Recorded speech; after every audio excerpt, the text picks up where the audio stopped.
Pernah bertanya-tanya bagaimana rasanya mendengar suara lubang hitam? NASA siap membantumu. Inilah teriakan lubang hitam. Berteriak di luar angkasa? Kukira nggak ada yang bisa dengar teriakan kita di luar angkasa. Oke, biar ku jelaskan. Dengan menggunakan teleskop, NASA meneliti pergerakan gas panas di gugusan galaksi pada tahun 2002. Kemudian mereka mengubah temuan mereka menjadi sonifikasi. Suaranya, gimana ngomongnya biar sopan ya? Nggak menarik. Tapi nggak masalah, bagaimanapun kamu bisa mendengar suara yang dihasilkan gas panas di gugusan galaksi dari jarak 250 juta tahun cahaya. Atau kamu pengen dengar suara gas yang ada di bumi aja? Haha, bercanda. Gelombang suara sudah ada di gugusan gas sana, jadi para ahli cuma mengubah skalanya ke jangkauan pendengaran manusia. Beginilah cara mereka mengubah input yang berasal dari teleskop. Prinsipnya universal. Di atmosfer kita bisa mendengar sesuatu karena gelombang tekanan bergerak melalui media seperti cairan atau gas. Gelombang suara di galaksi juga bisa bergerak karena dikelilingi oleh gas. Apa hubungannya dengan lubang hitam? Nah, hal yang memicu gelombang tekanan di gugus itu adalah lubang hitam raksasa. Lebih tepatnya, itu adalah lubang hitam supermasif yang beratnya jutaan kali lipat matahari. Wow! Para ahli belum sepenuhnya memahami hubungan antara lubang hitam supermasif dan gugus yang mengelilinginya. Mereka cuma tahu bahwa keduanya berevolusi bersama. Mereka saling terkait. Gugus memberi makan lubang hitam dengan materi baru dan seterusnya. Sebagai balasannya, lubang hitam memanaskan gugus tersebut.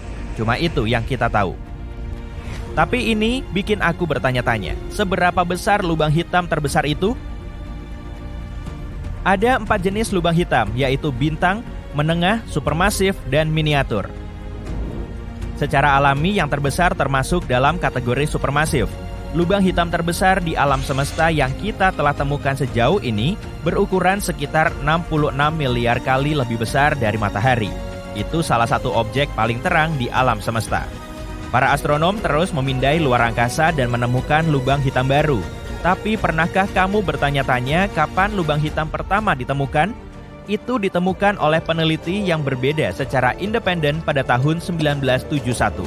Ilmuwan pertama kali mengonfirmasi bahwa objek ini terbentuk dari sisa-sisa bintang masif. Setelah muncul, lubang hitam kemudian menghabiskan semua objek di sekitarnya. Berikut adalah rekap singkat tentang cara kerja objek antariksa ini. Gaya gravitasi mereka sangat kuat. Tak ada yang bisa lolos dari lubang hitam setelah melintasi cakrawala peristiwanya. Lubang hitam memakan segalanya, kayak aku. Bahkan, cahaya terperangkap di dalamnya.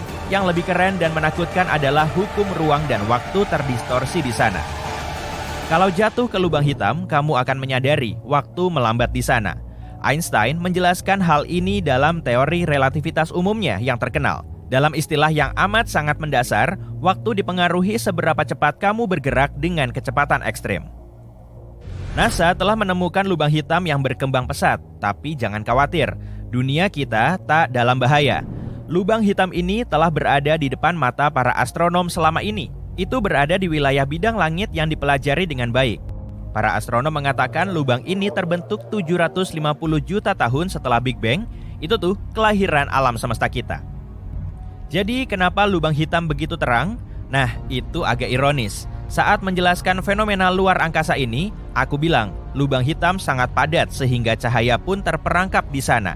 Tapi coba tanya ahli astrofisika manapun, mereka pasti memastikan lubang hitam adalah salah satu objek paling terang di luar angkasa. Itu karena lubang hitam tak muncul sendiri. Letak mereka di pusat galaksi dan biasanya dikelilingi awan gas panas. Awan ini menciptakan aura kosmik di sekitar lubang hitam. Namun jangan lupa, kamu nggak bisa melihat lubang hitam secara langsung. Yang kamu lihat sebenarnya adalah efek terhadap area sekitarnya. Misalnya, kamu bisa melihat objek antariksa tercabik-cabik oleh lubang hitam. Ingat saat foto siluet lubang hitam pertama dipublikasikan pada tahun 2019? Itu buktinya. Kamu tak akan melihat lubang hitam jika tak ada cincin jingganya. Kenapa cincin itu jingga dan bukan hijau atau ungu? Lingkaran hitam di dalamnya adalah bayangan lubang hitam. Jingga yang bersinar dari cincin terang pada foto itu bukan rona gas sebenarnya. Aku agak kecewa jadinya. Ini adalah representasi yang dipilih oleh para peneliti untuk menggambarkan kecerahan emisinya. Seorang ilmuwan menjelaskan, kuning adalah emisi yang paling kuat, merah kurang kuat, dan hitam punya sedikit atau tak ada emisi sama sekali. Dalam rentang optik, cincin ini kemungkinan besar tampak putih, mungkin sedikit biru atau merah. Spagetifikasi adalah kata yang memang ada. Itu adalah kemampuan menakjubkan yang dimiliki lubang hitam. Jika jerapah jatuh ke lubang hitam, dia akan meregang menjadi untayan panjang seperti spageti. Di bumi, kaki jerapah lebih dekat ke pusat bumi, jadi mereka lebih kuat tertarik ke permukaan daripada kepalanya. Aturan ini menguntungkan hewan di bumi, tapi akan merugikan di lubang hitam.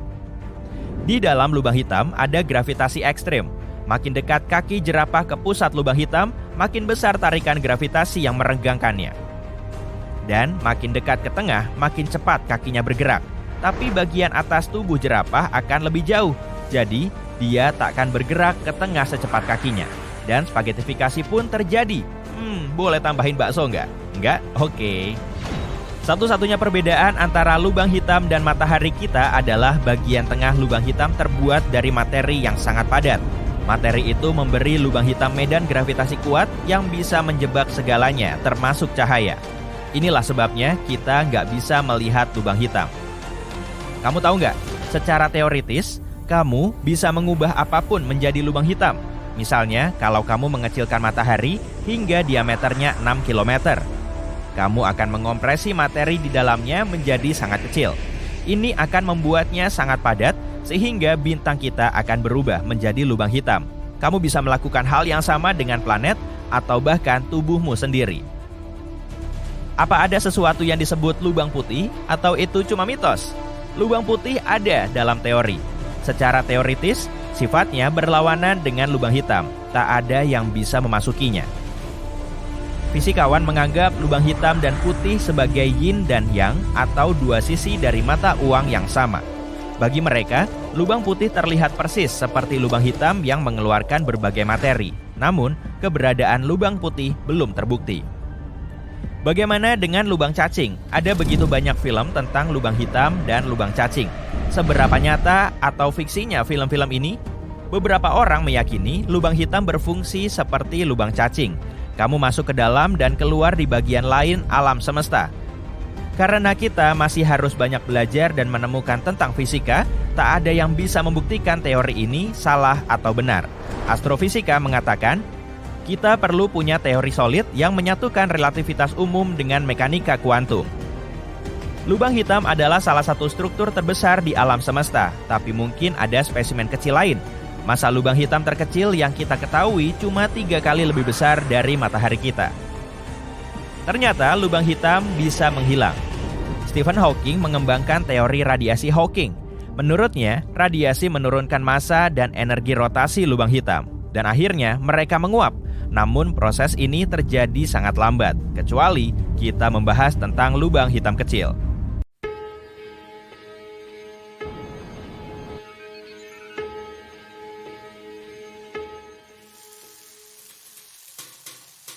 Lubang hitam bisa diibaratkan seperti omnivora yang melahap objek apapun di dekatnya. Planet, bintang, awan gas, atau penjelajah antar galaksi yang bernasib nahas bisa aja tertarik ke dalamnya. Padahal lubang hitam nggak melahapnya karena kelaparan atau sengaja memburu benda langit. Ia cuma menyedot benda apapun yang ada di dekatnya dengan meregangkan objek tersebut sampai setipis spageti, lalu mengoyaknya sampai ke atom.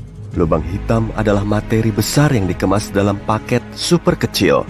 Bintang yang ukurannya 10 kali lebih besar dan lebih berat dari matahari bisa dimampatkan ke area kecil yang diameternya cuma sekitar 800 km. Lubang super besar ini sangat padat dan gravitasinya sangat kuat. Sampai-sampai cahaya pun nggak bisa lolos dari jeratnya. Lubang hitam lain pun nggak punya titik tetap di luar angkasa. Bintang, planet, asteroid, komet, lubang hitam, dan semua objek yang ada di alam semesta ini terus bergerak. Makanya kondisi di dalamnya terus-terusan heboh. Para peneliti telah mengamati lubang hitam besar di salah satu pusat galaksi mulai dilahap oleh lubang hitam yang lebih besar, dan ukurannya bisa berubah jadi sangat besar. Di pusat galaksi terbesar ada lubang hitam yang masanya bisa mencapai jutaan sampai miliaran kali lebih berat dari matahari. Dan salah satu caranya yaitu dengan melahap lubang hitam lain. Lubang hitam yang saling menyatu merupakan objek yang sangat kuat dan aktif di alam semesta. Jadi, 1,3 miliar tahun lalu, ada dua lubang hitam yang saling berputar. Lubang yang lebih besar menghisap lubang hitam kecil, kemudian membentuk spiral. Perlahan tapi pasti, orbitnya kian rusak dan dua lubang hitam ini terus mendekat. Setelah posisi keduanya sangat mepet, piringan debu dan gas di sekelilingnya saling bercampur, lalu menghasilkan pusaran yang menjulang tinggi. Ukurannya panjang dan menjulang di atas pusat piringan. Akhirnya, kedua lubang hitam ini menyatu menjadi lubang hitam supermasif yang sangat besar. Saat prosesnya berlangsung, keduanya menghasilkan gelombang gravitasi yang bisa memberi kita banyak informasi. Tapi kita masih belum tahu posisi persisnya. Jadi, ilmuwan perlu sinyal elektromagnetik yang akan mendeteksi lokasinya, misalnya dengan gelombang radio, sinar X, atau berkas cahaya. Meski nggak bisa melihat lubang hitam, kita bisa mendeteksi dampaknya pada benda langit yang mengelilinginya. Saat lubang hitam melewati awan materi, gravitasi kuatnya akan menarik materi ini. Begitupun dengan bintang dan planet.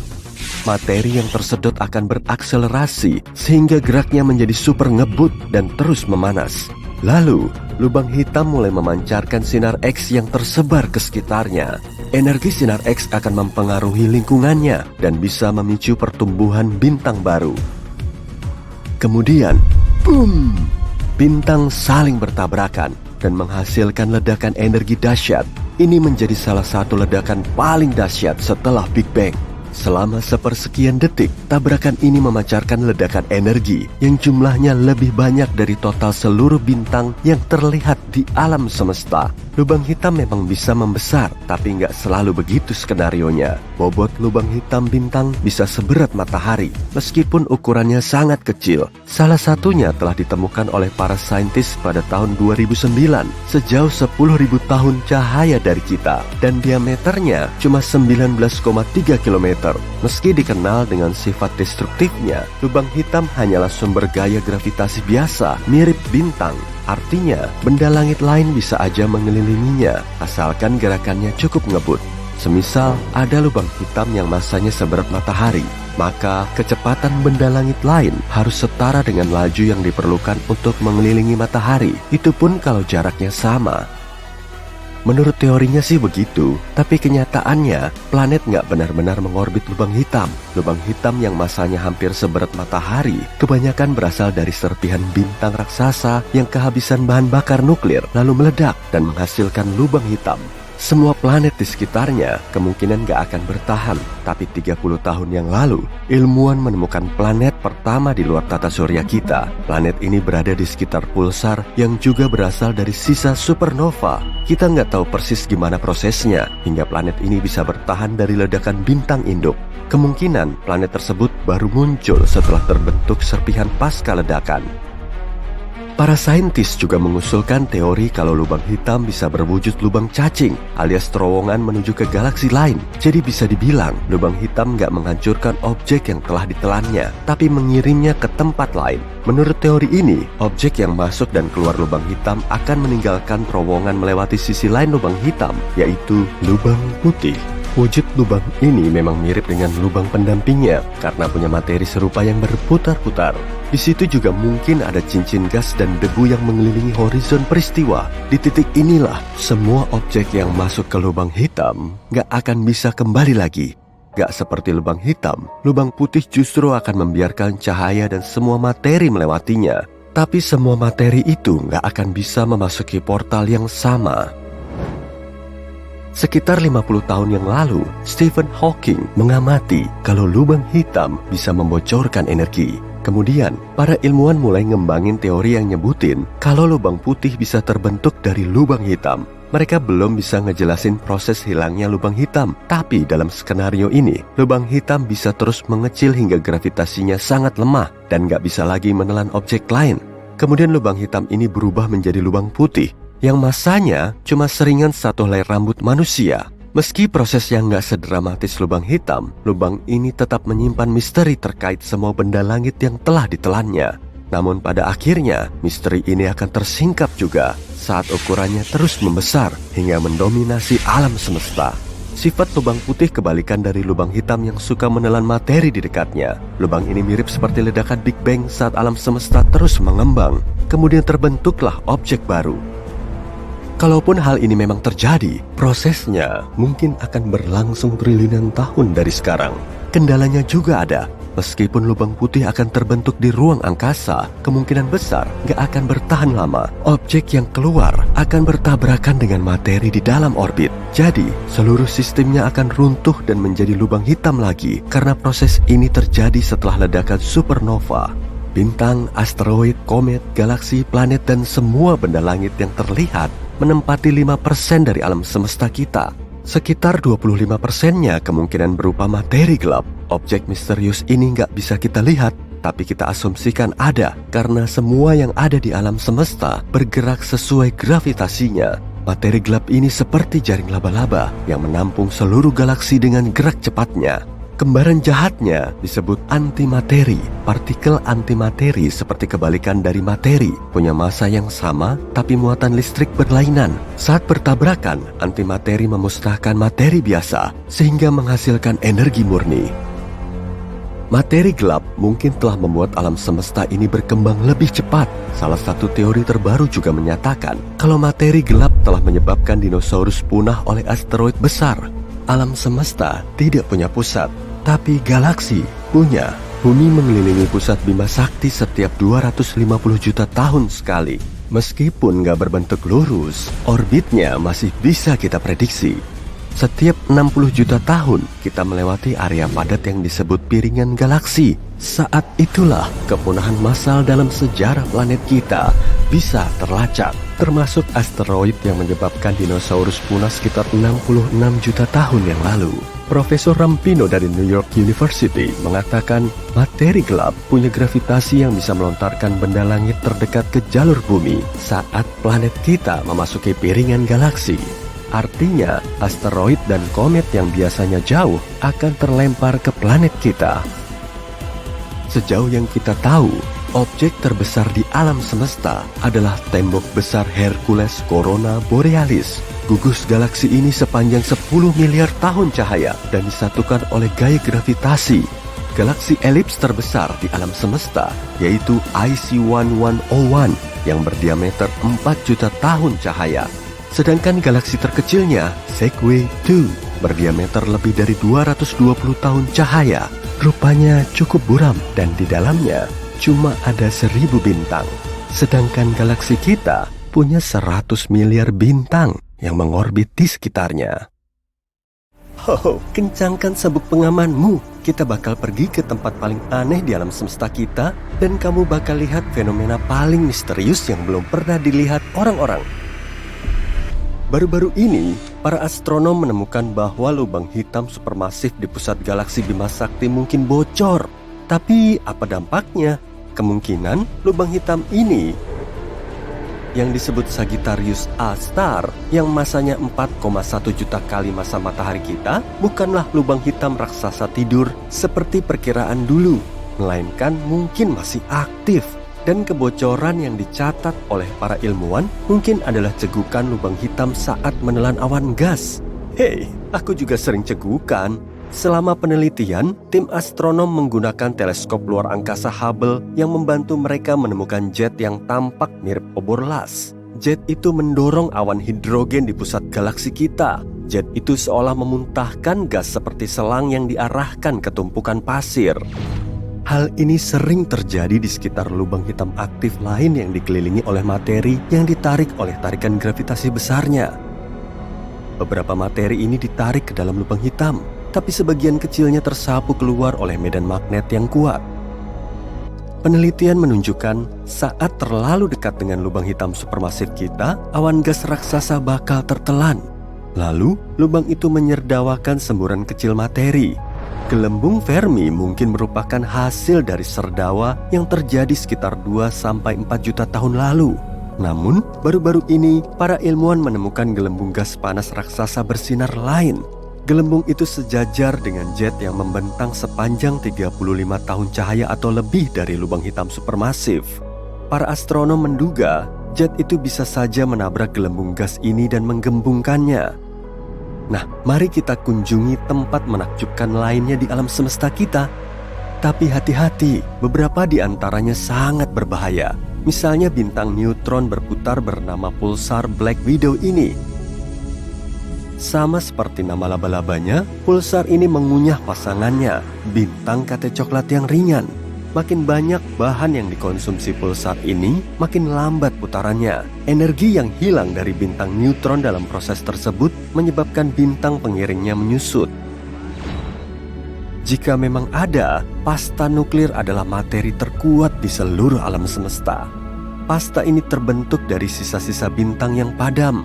Zat ini teremas menjadi materi kusut mirip spaghetti. Pasta ini bisa patah dengan syarat kamu menerapkan 10 miliar kali tekanan yang dibutuhkan untuk menghancurkan baja. Mau pergi ke planet hujan kaca? Aku sih enggak. Eksoplanet biru terang ini terlihat damai dan gak asing. Bentuknya mirip bumi kan? Tapi penampilan cantiknya menyembunyikan sifat menakutkan planet ini. Angin bertiup dengan kecepatan 8.700 km per jam di permukaannya. Itu 7 kali kecepatan suara. Tapi bukan cuma itu. Di sana hujan kaca menyamping di dunia asing yang panas terik ini. Tsunami surya adalah fenomena matahari yang dijuluki peristiwa Terminator. Tsunami ini terjadi di ekuator matahari. Tabrakan medan magnet yang menghancurkan menyebabkan tsunami plasma kembar yang sangat besar. Tsunami ini merobek permukaan bintang, bergerak dengan kecepatan 305 meter per detik. Tsunami ini bisa bertahan selama berminggu-minggu dan terjadi setiap sekitar 1 dekade. Lihatlah objek antariksa ini. Julukannya adalah Electric Hyperion. Bulan Saturnus ini adalah salah satu bulan yang paling aneh di tata surya. Tapi bukan penampilannya yang paling aneh. Batuan mirip batu apung yang punya banyak sekali kawah ini juga bermuatan listrik statis yang mengalir keluar angkasa. Lihat ini, planet pengembara yang punya aurora. Tersesat di luar angkasa dan hanyut melintasi galaksi, planet pengembara terlempar jauh dari bintang induknya. Tapi salah satunya 200 tahun cahaya dari bumi, berbeda dari yang lain. Ini adalah objek seukuran planet dengan medan magnet yang 200 kali lebih kuat daripada Jupiter. Saking kuatnya, medan ini menghasilkan aurora yang berkedip di atmosfer planet ini. Selalu jauhi lubang hitam. Gak perlu diingetin kan? Yep, lubang hitam adalah salah satu objek paling berbahaya di alam semesta. Tapi bagaimana dengan lubang hitam ini? Gak kayak saudaranya yang masif, lubang hitam ini hipotetis bisa sangat kecil. Lebih kecil dari atom. Meski begitu, satu lubang hitam mini bisa punya massa setara 1000 sedan. Sebuah teori menyatakan bahwa bertonton lubang hitam mikro bisa tercipta tepat setelah Big Bang dan permulaan alam semesta. Beberapa ilmuwan bahkan mengatakan beberapa lubang hitam mini melewati planet kita setiap hari. Aku yakin kamu bakal suka tempat berikutnya, planet es yang terbakar. Eksoplanet seukuran Neptunus Gliese 436b adalah sebuah paradoks. Planet ini terbuat dari es panas membara. Planet ini menyelesaikan satu orbit penuhnya di sekitar Katai Merah Gliese 436 hanya dalam 2 hari. Artinya, dia bergerak sangat dekat dengan bintang induknya. Mungkin itu sebabnya suhu planet jarang turun di bawah 427 derajat Celcius. Tapi ada yang lebih aneh. Planet ini punya volume es air yang sangat besar, yang dikenal sebagai es X, yang tetap padat meski suhunya sangat panas. Nah, kalau kamu suka perhiasan, dunia berikutnya cocok untukmu, planet berlian. Sekitar 4000 tahun cahaya dari bumi, ada planet yang mirip berlian raksasa. Planet ini lebih padat daripada planet lain yang ditemukan sejauh ini, dan sebagian besar terdiri dari karbon. Saking padatnya, para astronom mengira karbon ini mungkin berbentuk kristal. Bisa jadi sebagian planet ini adalah berlian. Bulan yang mengorbit bulan lain mungkin ada, atau mungkin juga tidak. Para astronom belum sepakat soal ini. Planet mengorbit bintang dan bulan mengorbit planet. Lantas, kenapa nggak ada bulannya bulan? Yang mungkin kita namakan Subulan aja atau Bulbulan. Kayak nama lagu ya, Bulbulan. Tapi bukan ya. Peneliti mengeklaim bulannya bulan mungkin ada. Tapi bulan inangnya harus cukup masif, bulannya bulan cukup kecil, dan harus ada jarak lebar antara kedua bulan ini dan planet inangnya. Sekarang, aku mau membawamu ke galaksi fosil hidup. Besar DigiSat-1 setara Bima Sakti. Tapi hampir nggak terlihat karena bintang-bintangnya tersebar sangat tipis. Namun, yang membuat galaksi ini unik adalah galaksi ini berdiri sendiri. Nggak kayak galaksi sejenis lainnya, itu biasanya ditemukan dalam bentuk gugusan. Artinya, DigiSat-1 terbentuk di era yang berbeda, mungkin 1 miliar tahun setelah Big Bang. Kalau benar, galaksi ini adalah fosil hidup sejati. Nah, kamu nggak bisa melihat fenomena luar angkasa berikutnya. Alasannya, kita nggak bisa melihat cahaya inframerah. Dan fenomena yang kumaksud adalah aliran inframerah dari luar angkasa.